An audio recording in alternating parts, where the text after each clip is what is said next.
Hello, Adab, Namaste. I am Manoj Singh. On behalf of DC South Asian Arts Counciling, a not-for-profit 501c3 organization, welcome to the first DC South Asian Literary Festival from May 9 to 15, 2021. Before we start, first, let us take a moment to express our support and concern for the tough times everyone is going through due to this COVID pandemic. Our prayers and thoughts are with you. Thank you to all the hosts, moderators, guest speakers for your time and participation. We look forward to the conversations and panel discussions. Thank you to our team who worked long hours to put the festival together. Please go to our website, dcsaaci.org, check out the schedule and register. And today, it's Mother's Day, so happy Mother's Day to all the mothers. For today's session, the moderator is lecturer Fauzia Farooqui, a scholar, a poet, an Indian cultural activist. Using interdisciplinary approaches, she teaches South Asian literature, Indian culture, and gender and sexuality studies courses at Princeton University. Apart from her academic writing, she also writes poetry and short stories in Urdu. Here's Fauzia. Thank you, Manoj. Thank you for a very kind introduction. And hi, everyone. Adab, namaste. You already know my name is Fauzia Farooqui. On behalf of DC South Asian Arts Council, I welcome you all to the first DC South Asian Literary Festival. Before we start our session of the festival and I introduce our honorable guest, I would like to take a moment to thank health and frontline workers for keeping us safe and working 24 hours to take care of people in need during this COVID crisis in India and elsewhere. The topic of this session is documenting India through literature and film. And the speaker for the session is none other than Javed Akhtar himself. Javed Sahab does not need an introduction at all, but just for the sake of formalities, let me remind you of just a few things from a very long list of his accomplishments. Javed Akhtar is a famous Bollywood film script and songwriter, an Urdu poet, an Indian cultural and political activist, a public speaker, and one of the 50 most powerful people in India, according to India Today.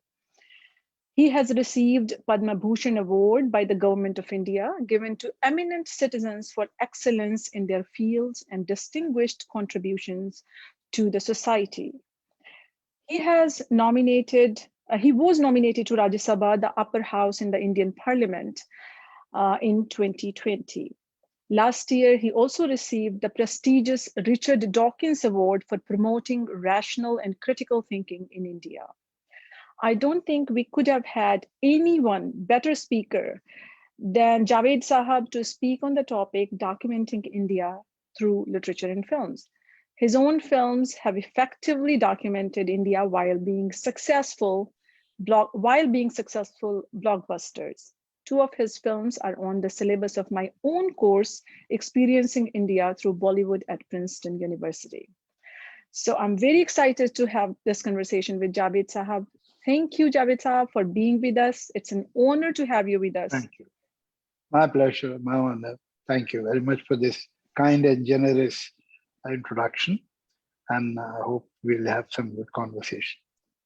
I'm sure. I mean, you are in this session. We are definitely going to have a very exciting conversation. We will begin this conversation by first acknowledging Javed Sahab's contribution to not just film writing, but in a way documenting India through film writing. As I said, that nowadays, even in academia, we take films as literary narratives directly rooted in and connected with the social, political issues and perspectives of various communities and people. So my first question, Javed Saab, is that how do you see in Bollywood films or Hindi films, particularly Bollywood films, because we are taking Bollywood as the national cinema, and how Bollywood and Hindi films have done in terms of documenting India, documenting emotions, aspirations of its people through generation after generation, because the way films change, actually that reflects how the country has changed. You know, someone has very aptly said, I don't know who, I should have given due credit to the person, that you show me the advertisements of a country and I can tell you anything about that society. The advertisement will tell me everything. I suppose it is even more factual if we talk about the films. Generally, it is complained that Indian mainstream cinema, Hindi cinema, Bombay cinema is not realistic. And to a great extent, people are right. They are not extremely hardcore realistic pictures like we get in the cinema of, say, Shyam Benegal or Satyajit Ray or Mrinal Sen or Govind Nihalani and MS Satyu. This is different. It has a different language, it has a different pitch, different wavelength. But let's talk about it. Does it not tell us anything about the society? That will be wrong if we say yes. Because major cinema, mainstream cinema is like dreams. Now, for a long time, human being has believed very wrongly that dreams are meaningless. And you needed a Freud to explain to you that dreams have their own language and dreams can be interpreted. The same way, Hindi cinema is perhaps the collective dream of the society. So, in a way, it has a dream-like quality, but at the same time, when you try to analyze it, if you can look, see between the lines and look through the scenes, you will know that it is contemporary, it is reflecting its own time, and it has not only the reality of the time, but the aspirations too. While perhaps the extremely realistic film will only give you the real, but this cinema, besides giving you the real, gives you what is true and what ought to be true according to most of the people. Both of it there. Now, sometimes I tell people that if you make the list of the villains of India, you can write the socio-political history of this country. Take from 40s till now. The villain used to be the zamindar, the landowner. As urbanization started and zamindari was obsolete, it became the part of history, Jagirdari and zamindari. The villain became, as the capitalism entered society, the millionaire, the Sethji, the rich man. And the hero was from the working class. He was a rickshaw wala, he was a taxi wala, he was a teacher, he was a clerk, he was a lawyer, he was a doctor, and so on. So the working class was the hero, and the affluent class, the rich class, urban rich class, was the villain. The millionaire was the villain. The Seth, the millionaire, is the villain. Gradually, you see that as the urbanization became more and more complicated, dense and dense, the local mafioso became the villain. The dada, the say, one who is controlling the slums, the slum lord became the villain. The man who was running illegal gambling dens in the city or brothel, he became the villain. Gradually, this villain became more glamorous, more successful. And lo and behold, in the beginning of the 70s, this was happening in Nehruvian period. This was the time when we had a dream. We believed that it's a matter of time and we'll achieve everything. It's a matter of time and life will become different. prosperity and happiness is on the next page of the calendar, and so on. But by the end of 60s and beginning of 70s, these dreams were shattered, and there was a kind of a disappointment after the Nehruvian era. And for the first time, Indian society saw extra constitutional forces raising their heads. For the first time, Indian society saw that some High Court and Supreme Court verdicts are being marginalized and put aside. It had never happened before. So in this atmosphere of dissatisfaction and perhaps some shaken trust in the institutions, it is not surprising that a vigilante appeared on the screen. Absolutely. This vigilante who came, say, in Sanjeer or Diwar or Trishul was not possible in 1955. Absolutely. When there was hope, there was faith in the Nehruvian system, and there was optimism. It was not possible. It could only happen when there was disappointment and disbelief and lack of trust in the institutions. And exactly that is what happened. 75 was the film, Diwar was released, 75 was the film, a year of emergency. Absolutely. So, because the things were breaking. After that, you cannot say remain cynical for a very long time and angry for a very long time. So when you get tired of being angry, you become cynical.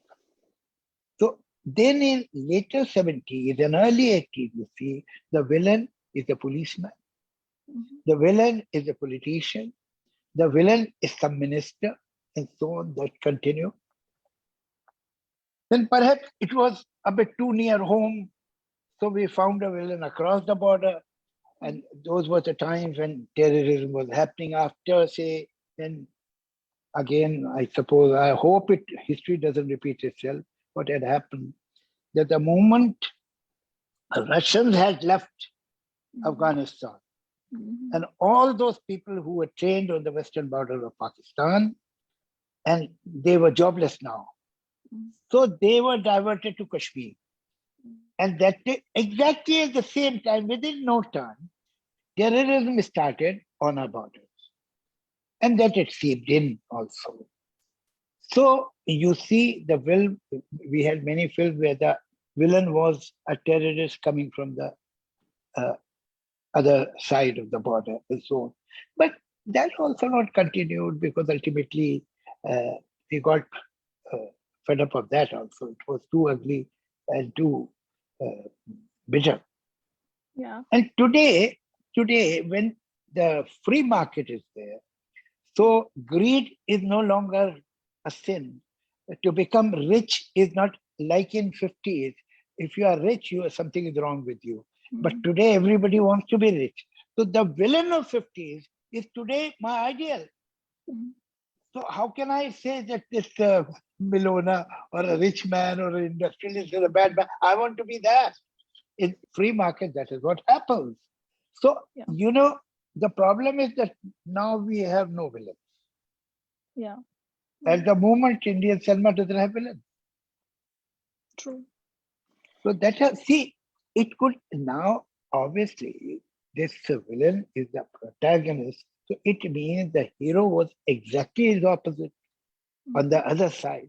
And that is what you will learn in socio-economic or socio-political history of India.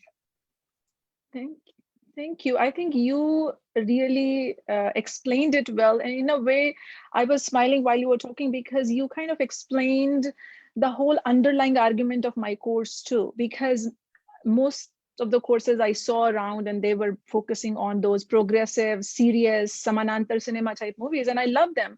However, I think we, and people are, even scholars are taking mainstream blockbuster movies seriously because they, जैसे कहते हैं वो नब्ज पर बिल्कुल वो जो लोगों की नब्ज को वो जिस तरह से उस पर हाथ रखती हैं वो उसकी अपनी अहमियत है. देखिए, who is a hero?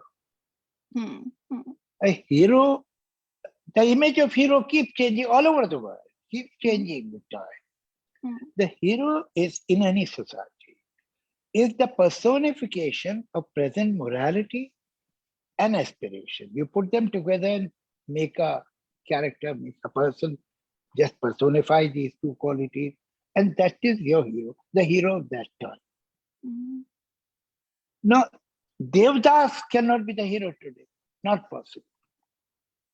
Yeah, and even between 50s and 70s, because I wanted to really talk about your movies, I'm sure our audience wants. No, we'll talk about them, but we have to understand them, the perspective, the background. You know, in 60s, Shami Kapoor played worked in some films, and he got this title of rebel star. Now, what was he rebelling against? If you see this film, he was the first person who was saying that I will not marry the girl you are telling me. I'll marry the girl whom I like. This was the revolt. That's about all. In no film he has revolted against the economic system or the powers that be or any on any social issue. No.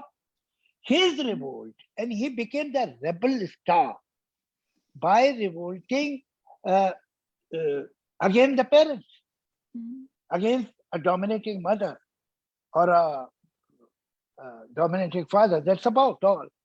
Because before that, Devdas did not marry Paro because the father was not too happy about the idea. And the girl, poor girl, I mean, I feel sad for Paro. She came in the night and said, let's elope. Let's go to Calcutta and I'll marry you. And this spineless hero said, no, I cannot do that. So from there, if Shami Kapoor says, I will marry the girl of my choice, this was a great revolt. Now, after that, when you come, then you see the hero of, say, Diwar. He is not against any particular person. There is no particular villain in the Diwar. He is against a certain system. He is angry that this society has given him injustice, a bad deal to his family, to his father. Not one person. There is no fixed villain in Diwar. And we did it intentionally. We didn't want a particular villain. So that is how your hero image changes and why the people who are sitting in the hall, thankfully we were not aware of this process. We were the part of the same society. So we were breathing the same air. So we also had the same values and same angst or whatever. Now you can become very wise in retrospect. Everybody has 20/20 vision. But that time we were doing it instinctively. We wrote this script because we thought they are interesting. But fortunately, that is what was interesting most of the people in the country. And that's why these films became such big hits. So if you have the connect with the audience, then you will have a successful commercial film. If you don't have the connect, you will not have. How do you have that connect? If your morality and your aspiration is in sync with them. So how can it be that a picture is successful, a big hit in a society, and is not reflecting their morality and their sensibility? It's not possible. Yes, of course. And I mean, movies like Sholay and Diwar changed not only how heroes and villains were constructed in Hindi films, but also, this whole idea of blockbuster and telling the story of common people. So I see a lot of progressive values in your films, your blockbuster films. And when we think of progressive movies, as you said in the beginning, we have a certain kind of notion of that those movies are supposed to be like slow and focus, but that is about genre, that is not about the topic. So I see progressive values in your movies, but your progressive movies are blockbuster. How did you manage doing both? Well, I wish I knew it, then I would have written a super duper hit every time. But now I have been talking about only men and heroes and villains. Look at the heroines. There was a time when the top star, you see how a person becomes a big star. Because the morality and aspiration, when they are personified, a character is created. Now, whoever fits in that character most perfectly and flawlessly becomes the superstar of that time. मैं चुप रहूंगी is really the representation, the title is the representation of films which were made for almost 2 decades. Women-oriented films. Actually, each one of them could have the same title, मैं चुप रहूंगी. And Meena Kumari was the perfect choice for this role. That's why she became the top heroine, biggest heroine. But now you cannot make मैं चुप रहूंगी and you can't have a Meena Kumari. Not possible. That personality will not be accepted, that story and that character will not be accepted.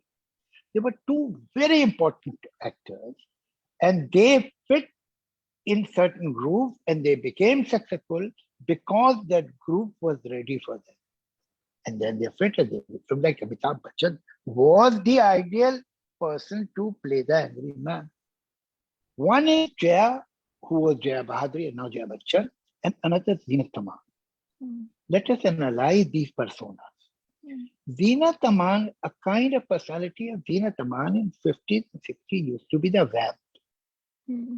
Or a good-hearted cabaret singer, dancer, because she was too westernized. But the society by that time had become so westernized that they are willing to accept a character of that kind. And obviously the best, the smartest, the most charming, the most beautiful available was Zeenat for that particular group, for particular character. The other side, we were moving towards some kind of democratization of the society. So the heroine, the first next door heroine, just like a next door girl, the next door heroine was Jaya. Perhaps in 50s, a girl like Jaya with such great talent would have been offered only a sister's role. But time had come when a realistic actor of her caliber and her talent was acceptable to the society and society welcomed.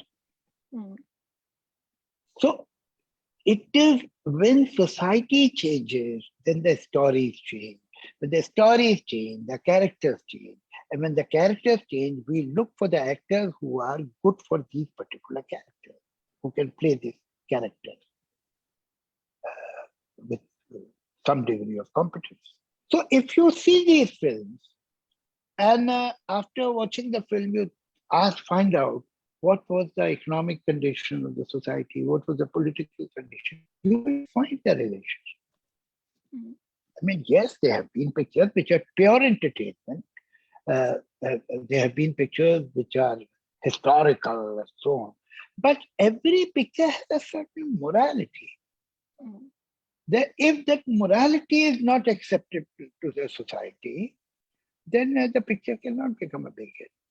And your movies, particularly Javed Sahab, so we are saying that all big movies, basically you're making this argument that the movies that connect with the audience, they connect because those movies are talking about reality. However, some movies are more depict the reality, the issues. No, maybe they are not talking about the reality. The fact is they are not talking about that. They are talking about unreal things, but their reality seeps in. Reality is there. They are not, an average commercial filmmaker is not looking for reality. He is looking for the attention of the audience, their appreciation. And he or she knows that I'll have to use reality as the foundation for the palace of my dreams that I'm going to offer them. But it has to be well founded on reality. That is how it works. And you have to understand that from where he's coming. This story, this character, from where they are coming, what they have not said, but it is in the background. What has produced them? Why this character is made? And why this character is appreciated? Yeah. So, I mean, particularly your movies are great in terms of really connecting with the reality or aspiration or dream or anger or angst of people of that time. And seems like you are saying that that is the reason what made those movies blockbuster. So you are lucky and you are talented that you made movies that were blockbuster, and you made the kind of movies that we are teaching at Princeton, right? So, but when you were writing those movies, what was your main focus? Were you thinking about the commercial aspect of it? Were you thinking about making the movie, No, if you see, if you look at it, I don't know, somebody has asked me, and as a matter of quite often I have been asked this question, that what is the secret of writing a super hit film or making a super hit film? I said, I wish I knew it, but I can give you 2 foolproof ways of making a bad and a flop film. That I know. One, that you decide that now I want to write a great film. I want to say something. Now, what is the definition of a great film or great script? In anybody's eyes, anybody's opinion. Whatever is much higher than me is great. Anything that is on my level cannot be great. So that is great. The other way of making a bad film is, you see, I don't like this kind of film, but you know the audience, they work on lowest common denominator, and this is what they appreciate. So what to do to make a successful film? I have to put all these things. Again, you are wrong. In both the cases, we are not aiming on eye level. Whether shooting up or shooting down, you cannot be in the bullseye, not possible. The moment we decide that I am going to say something big, we are in trouble. Think of a story. If you are enjoying it, if you like it, if you are excited enough and you want to share it with others, write it down. If you like this script and you are totally engrossed and you are excited and you are reacting with the characters and you would like to see this script on the screen, make it. That's the only way. I'm not saying it's foolproof that every time you will be right, but this is the only way you can be right. That is, I think, if I sum up what you just said, is a great learning, not only for filmmakers, but for any creative person, that be true to yourself and don't do things just to impress some other people that you have in mind. And don't underestimate your reader or your buyer or your audience or viewer. So all these 3 things. That's true. So, I mean, the session is about films, but you are a multifaceted personality, and we can go on and on just talking about one movie, analyzing, but this is not my course here. So I would like to talk about your poetry as well. You came much later in life to poetry, but once you came, you became famous, and we all love your poetry. So you were already a successful filmmaker. And so what prompted you to come to poetry? Was it some sense of duty to your family, to your great family background of writers and poets? What was it? Well, I mean, I started writing poetry when most of the people stopped writing poetry. So yes, I was a late riser, but I come from a family where there was, when I opened my eyes. There was poetry all around. My father, my uncle Majaz, my father Javed Akhtar, and obviously their friends. You name all the big poets of the 50s and 60s. I have met each one of them. I have spent a lot of time with them. I have sat in their company and heard them. And then when I grew up and I was in my 20s, I argued with them, questioned them, and so on. So that way, I think I'm a very fortunate person that I have met so many big writers and so many big poets. So, and I spent so much time with them, and I have talked with them. I have learned so much from them. Thank you very much for that. I mean, this is just a coincidence that I was born at such a place. So by the time I was 12, I remembered hundreds of couplets of other poets. I was not a poet. And by the time I was 15 or 16, perhaps thousands of poets. I can still recite other poets' poetry for some hours. I don't want to boast, but obviously, definitely for some hours. Rahi Masoom Raza, in one of his articles, had written, and that time I never used to write poetry. I was not a poet. That I have met two people in my life who remember the maximum share of Urdu. One is Sardar Jafri, another is Javed Akhtar. So I remember so much of poetry, and at a very young age, I knew that I can write. I have the understanding of meter, I have the rhyme, I have the understanding of all the requirements of a decent share, and so on. So I can do it. But you see, when you know about any art, when you know about anything rather well, it is an advantage. But at the same time, it intimidates you. Because I had read good poetry, I had read great poets, I remembered their poetry. So it was very frightening. If I'll write, will I be even 1/10 as good as they are? So how will I face myself? Because I'll know how ordinary it is and so on. So that, I think, kept me away. In spite of knowing that I have the talent for writing poetry. But then what happened? Many things happened. And then somewhere, perhaps irrationally, I believe that poets are the elders. Poets तो बड़े होते हैं ना, भाई poets are fathers and uncles. नहीं दाढ़ी ना भी हो, भाई my father was a poet, my uncle was poet, their friends were poets, so all of them were my बुजुर्ग. तो poet तो बड़े होते हैं भाई. अब मैं तो poet नहीं हो सकता, मैं तो young हूँ.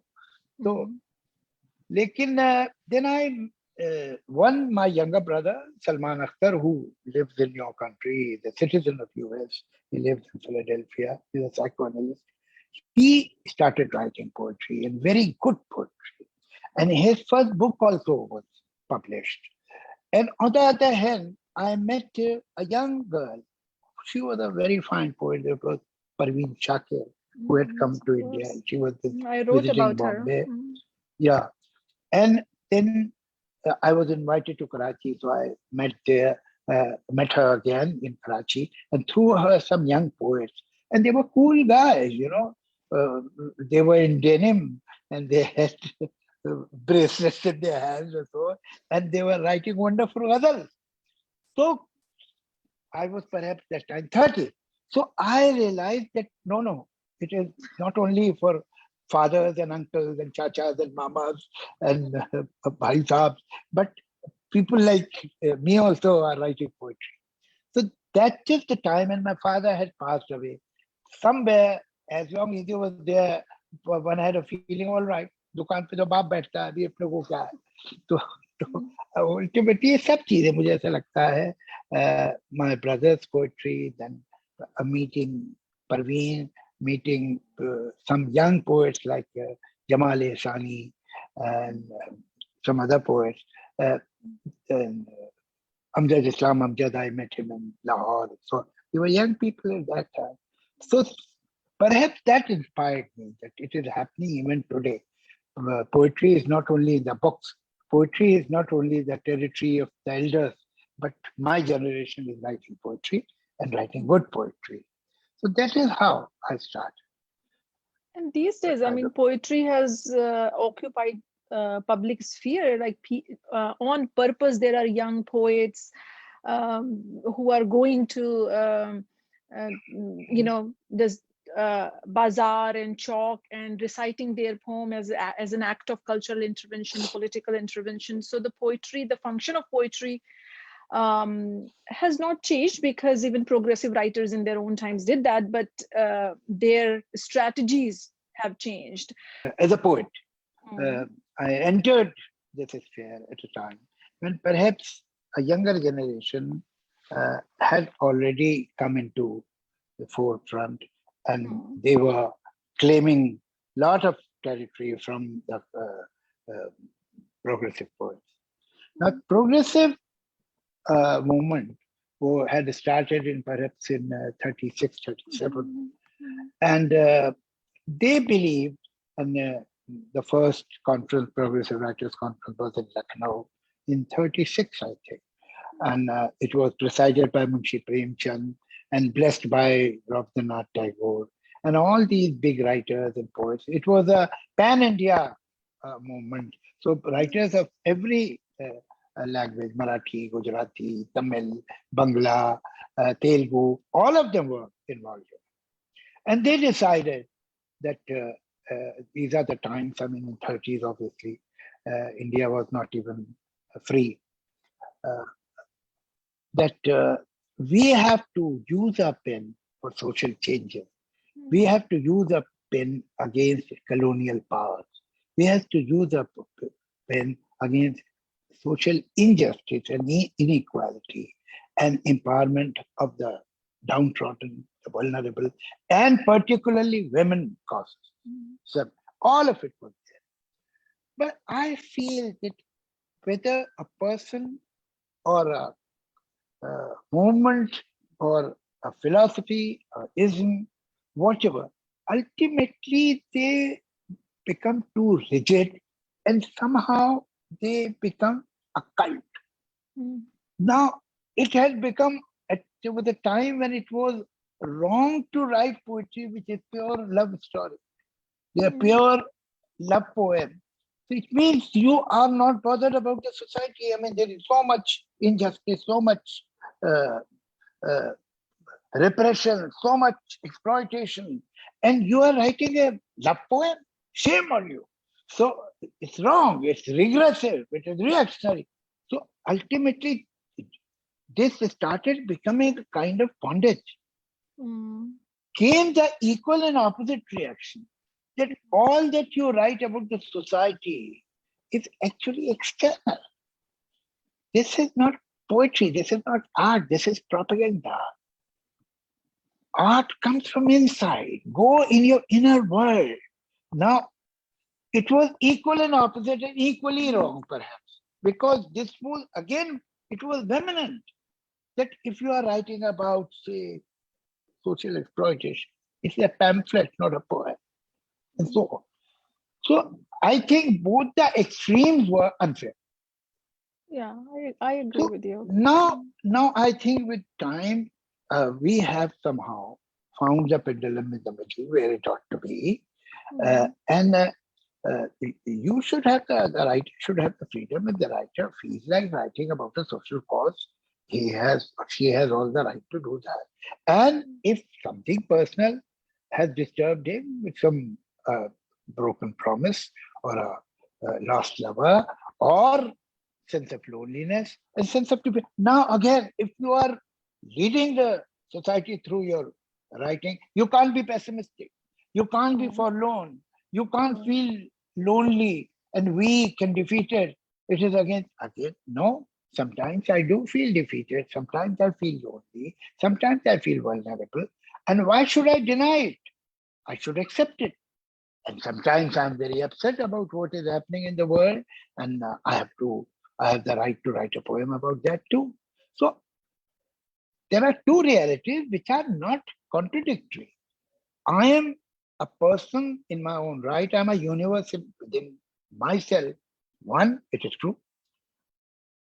Another, that I'm a part of a huge human race and a society and a member of a huge club that is called a particular civilization, particular culture. I have to accept that also. And my fate is totally entwined with other people. So while I'm an island, I have land all around me. Yes. And I mean, the time that you're talking about, when the progressive writers movement was in full bloom, and probably we had a good start in terms of Bollywood or Hindi cinema being the main genre or vehicle to document India, because a lot of progressive writers were part of the film industry. And not only people who were part of the progressive movement, but the other side. For example, Halqa Bab Zauq, like Akhtarul Iman, Meera Ji, those who were not part of the movement, they were also part of the film industry. So this, literary people working in the film industry, making films, writing songs, writing dialogues, how do you compare that? Now it is interesting. Akhtarul Iman Saab was a very, very important poet. And he belonged to a different school. And again, I must tell you that I have learned a lot from Akhtarul Iman Sahab's school. And that is school Noon Mim Rashid or Meera Ji or Akhtarul Iman. Because their poems were of real poem structure. And I have learned a lot from the progressive writers also. So often I take this point of view, which is left of the center, to put it very mildly, and I use that form. Yeah. Most of my poems are in free verse, and I think that's a much better form. More compact, more to the point, and it has more better dramatic value. So we have to learn from everybody. I mean, they are our seniors, they are masters, and it will be foolish if I put all my eggs in one basket. Or if I just bow in front of one school, I should learn from everywhere. And that is what many poets have done and are doing. That's wonderful. I'm glad that you said... what I was saying, that Akhtarul Iman Saab, in spite of being such an important poet, was not a songwriter. He wasn't. He was, he never wrote songs for the film. He wrote prose, dialogue. Because his poetry, the style of his poetry was not meant to turn into a film song. Yeah. It did not have that quality that Sahir had, or Faiz had, or Majaz had, or Kafi had. So, ye ajeeb hai. You see, life offers you packages. In every package, there is something good, there is something not so good. And you keep on thinking which is a better package. Yeah, and also certain aspects are needed in certain arenas, certain aspects are not. For example, Ek Ladka, Ahde Wafa, so many Akhtarul Iman's poems are actually progressive, but the form is difficult. No, it's not difficult at all. It's very interesting. I mean,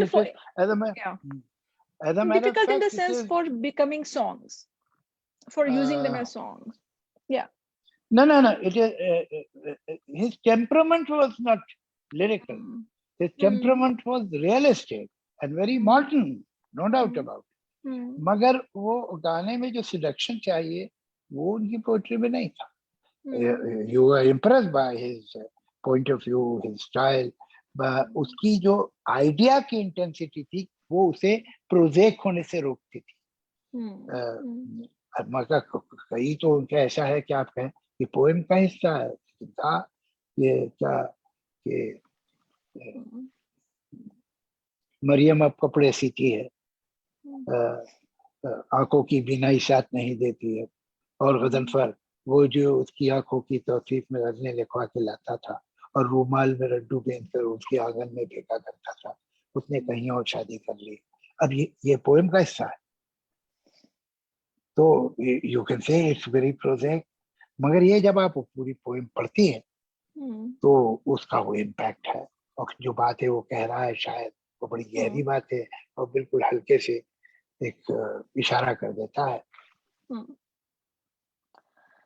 ji, so we are getting a lot of questions, but before I let our audience ask questions, just like one last question I will ask, and then we will take audience's questions, and then I will ask you or request you to recite some poems. So my pleasure. question is not about necessarily films, but your Richard Dawkins Award. I'm personally congratulations, by the way. It is really meaningful. I have read many of his books, and I bought those books for my kids. So you understand, you and I belong to the same camp. So you recently, of course, you're a filmmaker, writer, poet, but recently you are really focusing on your role as a representative of a liberal, secular, and multicultural India.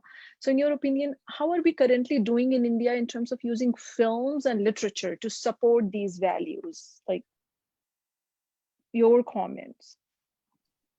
Well, I think that we have a long way to go, because some kind of rationalism has entered cinema.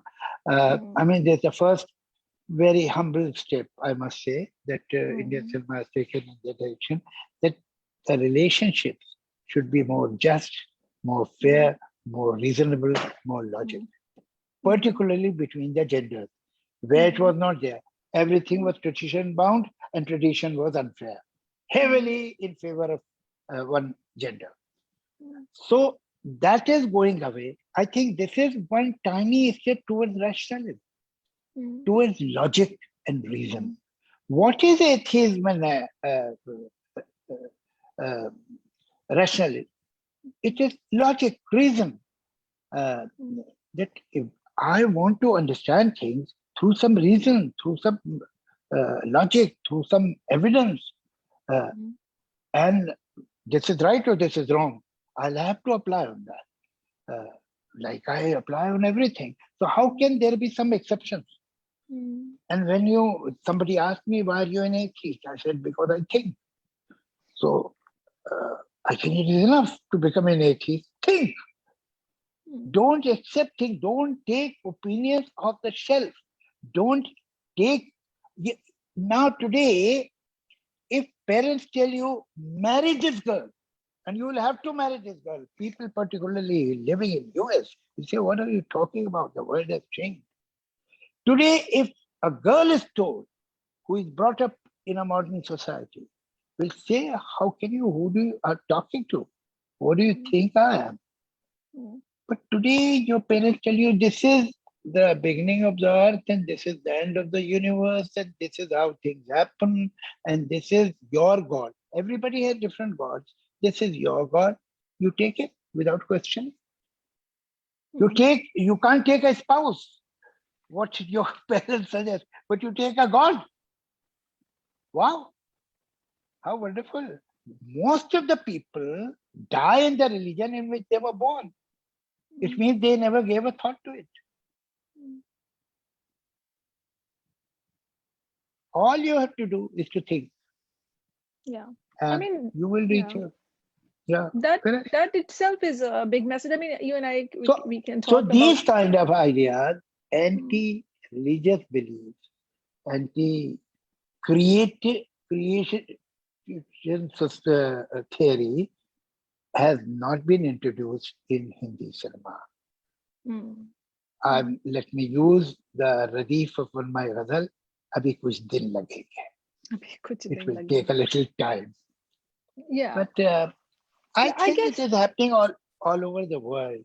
Now today, atheism is where perhaps homosexuality was in early 60s. They were homosexuals, they were gay people, and so on. But most of them were in the closet. And gradually they came out. And today they are standing there with all their pride and dignity, and they say, yes, we are gay, so what? What's your problem with it? The same way, there are so many closet atheists in our society. Many, many, many people who are closet atheists, but they don't have the courage to come out. They don't say this, but it's a matter of time.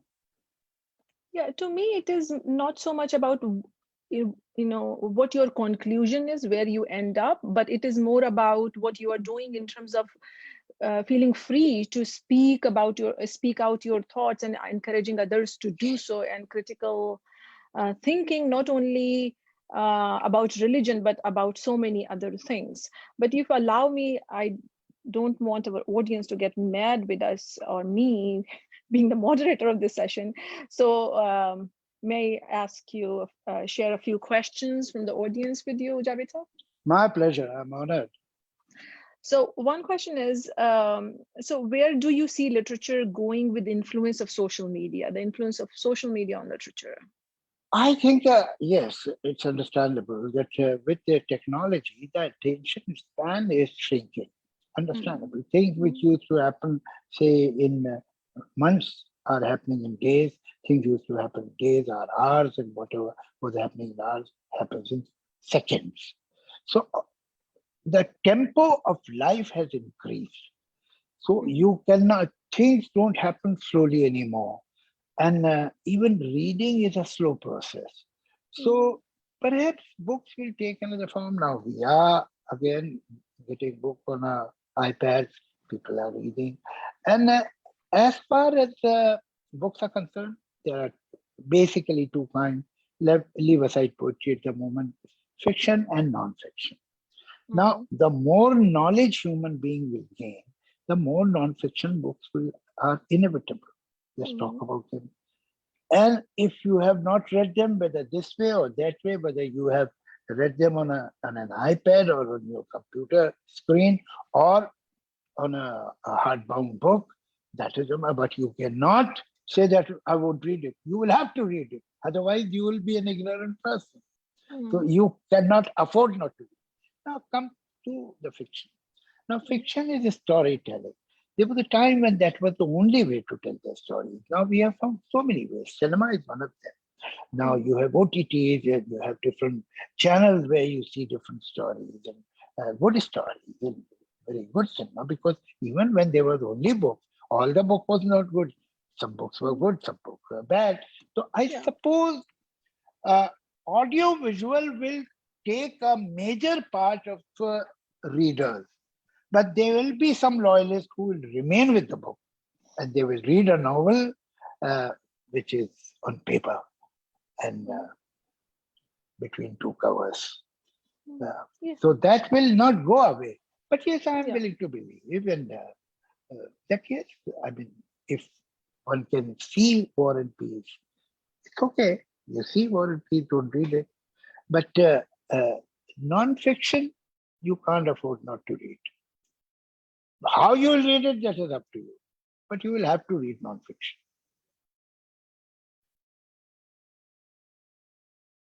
Now, poetry comes to poetry. I mean, any society is deprived of some aesthetics if the society is not interested in poetry. Poetry का फायदा क्या है? अरे भाई, Saint का, perfume का क्या फायदा है? क्या आप सिर्फ फायदे की चीजें अगर रखेंगे तो जिंदगी कितनी ड्राई, बोरिंग, प्रोजेक्ट हो जाएगी, निरस हो जाएगी। पोएट्री जो है वो is the product of the no man's land of conscious mind and subconscious mind, and it gives you the kind of feeling, understanding of feeling, the understanding of emotion, the understanding of the world that perhaps explanations cannot give. Poetry doesn't explain, it just gives a hint. And that is for you to participate and complete the story. Complete the thought. Any couplet, any poem that is complete, totally complete in itself is bad poetry. Good poetry brings the reader or the listener inside, and the poem gets completed between the listener or reader and the poet. And this participation makes you so rich, and you develop an aesthetic like painting. If you keep on seeing painting, if you listen to good music, if you read or listen good poetry, your aesthetics develop. What is aesthetics? Ultimately, aesthetics tell you what is beautiful and what is ugly. If you have that understanding in any aspect of life, you will be a better and more competent person. If you lose this understanding, what is beautiful and what is ugly, because all that is good is beautiful, all that is bad is ugly. Yeah. So it will make you a richer person, a better person, a more wholesome person. Yeah. So If you want to deprive yourself of that, that's your choice. Yeah, so I guess even if how we read, how we interact with the story will change, but stories are not going to go away. We are made of story. If we They will hear, know. Yeah. if No, we no, hear Harari, for example. No, the process of narration can Mm. change. Yes. See, there was a time when people used to recite stories. Mm. Just tell them. I mean, they were storytellers. Their job was storyteller. Now you don't have a storyteller. With the emergence of Gutenberg's press, those storytellers vanished. Mm. So maybe the next technology will make some impact on the books, but doesn't matter. The story cannot go away. Mm. Storytelling and listening to the story is in human DNA. That will remain there. The process of narration or taking may become different. Yeah. There is probably one more question. There are more questions, but we are running out of time. And so one more question. I can give you 15 minutes more because we have wasted 15 that's minutes. wonderful. That's wonderful. Yeah. Thank you so much for your generosity. So one more question is related to the story, because we, especially in Bollywood, we think of, sometimes the history of Bollywood in terms of superstars. Yeah, this is the time period of this superstar, then that superstar. But inspired or provoked by your kind of point that it is the story that makes a movie blockbuster and a superstar is made. So could you talk about it? Because Chitra Sharma is asking, does that mean a story that the audiences accept and the audience's acceptance of that story makes a superstar? So no, let us deconstruct a superstar. Who is a superstar? Who has played roles that the audience loved and played them extremely competently. I mean, those roles were offered perhaps to some other people also, those same kind of roles. But this is the person, the superstar is the person who performed it with much better effect and much more competence than others. Now, why this character is so good for him? Because every star is known for certain kind of role, character. As a matter of fact, the bigger the star, it is like they say that an expert is one who knows more and more about less and less. So that way, the superstar is also known for a certain persona. Now, this persona is based on the morality and aspirations of the society, of that moment society, that time society. When this morality and society and this aspiration turn into a character, and it is played by the right man, who is the best for such kind of a character, that person becomes a superstar. So yes, when you find out who is the superstar in 50s, you will know about 50s. Because he was a superstar, because he was playing the kind of role loved by the audience. And he was the best in those kind of roles. But what were the roles? If you look at that role, now take out the actor, just see the character which he played and break it down. You will know that this character has certain morality and certain effort, certain ambition, which is shared by the audience. That is why they have liked it. And why do they love him? Because he's the best to do this. Superstars don't come from home. I mean, they are not born in different cities and come to Bombay. Bombay makes them superstar by giving them the character that they can play very well. Absolutely. Yeah, I mean, a very, very good way to put it, and kind of deconstruct superstar. So that actually naturally leads to another question, Javed Saab. So the question... This is your question or the audience? No, these are not my questions because I have like a long list of questions, but I am here as a moderator. Maybe you and I need to have separate conversation with for my questions. So I'm taking audience's questions. So this question is, which actors and actresses of today represents this central core of today's morality and aspirations? This is kind of putting you on the spot, but. No, you're not. Not at all. Not at all. As a matter of fact, I believe that we are going through a passing phase. Like, let's take, I was talking about Macho Prahom. That image, that character has been rejected. But at the moment, I think the society has yet to understand that what is the characterization of a really empowered contemporary Indian woman. What is the limit of her rights, and from where the line of duty starts? What is the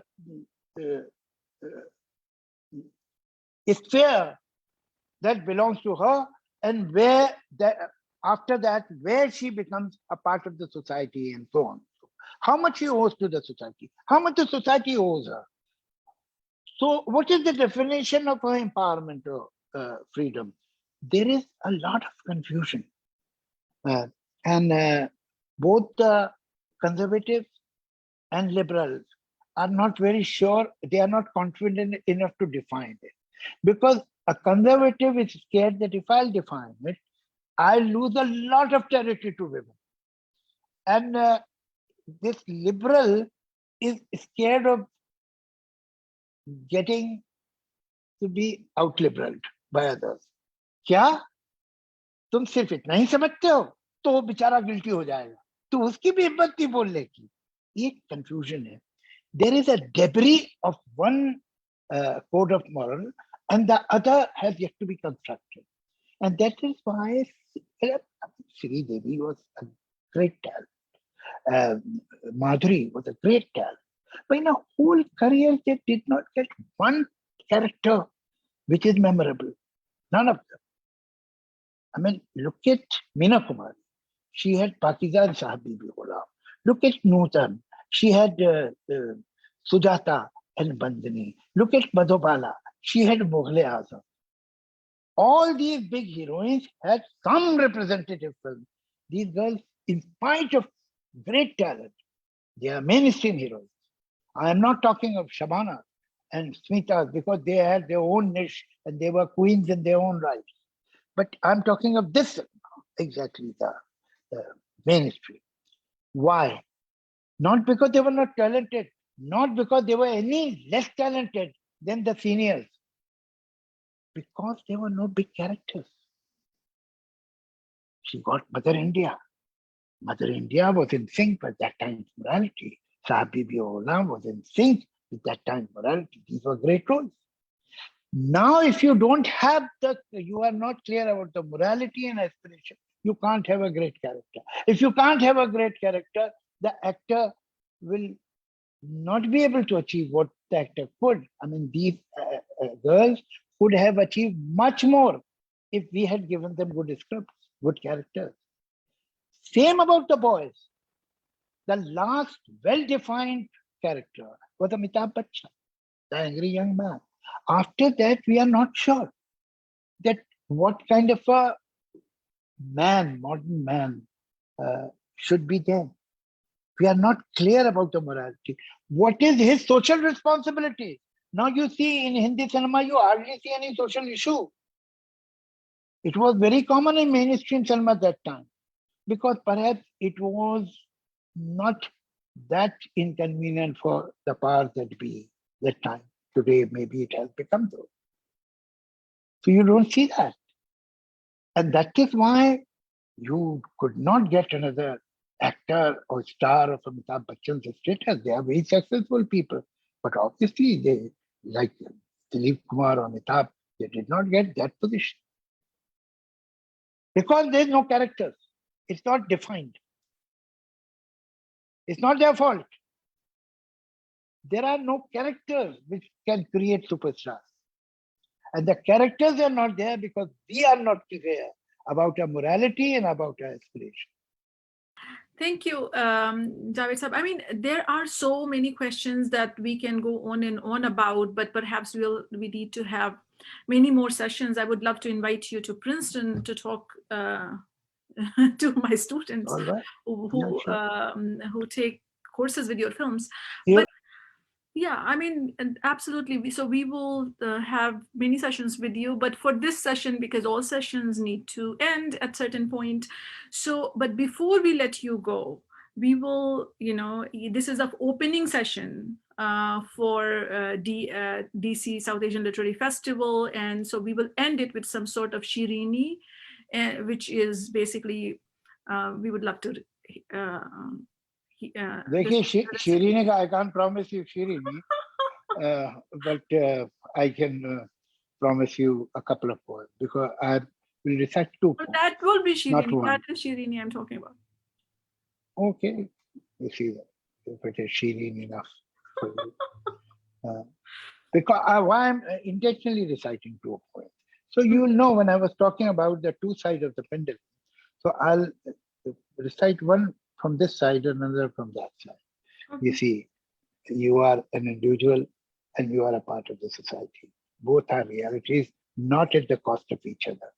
That's why I'll recite you 2. Okay. One is very short because we don't have much time. मैं भूल जाऊं तुम्हें अब यही मुनासिब है, मगर भुलाने भी चाहूं तो किस तरह भूलूं, कि तुम तो फिर भी हकीकत हो कोई ख्वाब नहीं, यहाँ तो दिल का ये आलम है क्या कहूं हम वक्त, भुला सका न ये वो सिलसिला जो था ही नहीं, वो एक ख्याल जो आवाज तक गया ही नहीं, वो एक बात जो मैं कह नहीं सका तुमसे, वो एक रब्त जो हम में कभी रहा ही नहीं, मुझे है याद वो सब जो कभी हुआ ही नहीं. वाह वाह वाह, बहुत खूब, बहुत खूब. शुक्रिया. वाह. दूसरी पोएम है अंधेरे का समंदर. जहां तक भी नजर जाए अंधेरे का समंदर है, उफक तक और उफक के पार भी शायद यही बस एक मंजर है, अंधेरे का समंदर ही समंदर है.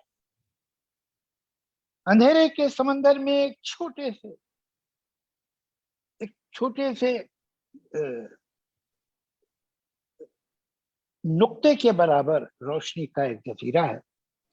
अंधेरे के समंदर में ये एक छोटे से नुक्ते के बराबर रोशनी का एक जजीरा है कि जिसपे हम खड़े हैरा परेशान देखते हैं, और जिधर देखें हर एक समत और हर एक जानिब बस एक तारीक पानी है कि जिसमें सब बसफ यूं ऊंची और मगरूर लहरें उठ रही हैं और इधर यूं बढ़ रही हैं जैसे कोई हाथियों की फौज है जो ये जजीरा रौंदने को आए. हर एक मौज आके साहिल पर जब अपना तन पटकती है तो साहिल का कोई कमजोर हिस्सा टूट के साहिल से कटता है, जजीरा पीछे हटता है, सिमटता है. जमीन कम हो रही है, जमीन नम हो रही है, जमीन पैरों तले धंसने लगी है. अंधेरे के समंदर की हवा हम लोगों पर हंसने लगी. तो क्या खामोश यूं ही डूब जाने का इरादा है, मगर कैसे बुलाओगे कि सूरज के उजालों से तुम्हारा कोई वादा है. तो फिर यूं देखते क्या हो, चलो अब कश्तियों की रस्सियां खोलो, समंदर में उतरते हैं.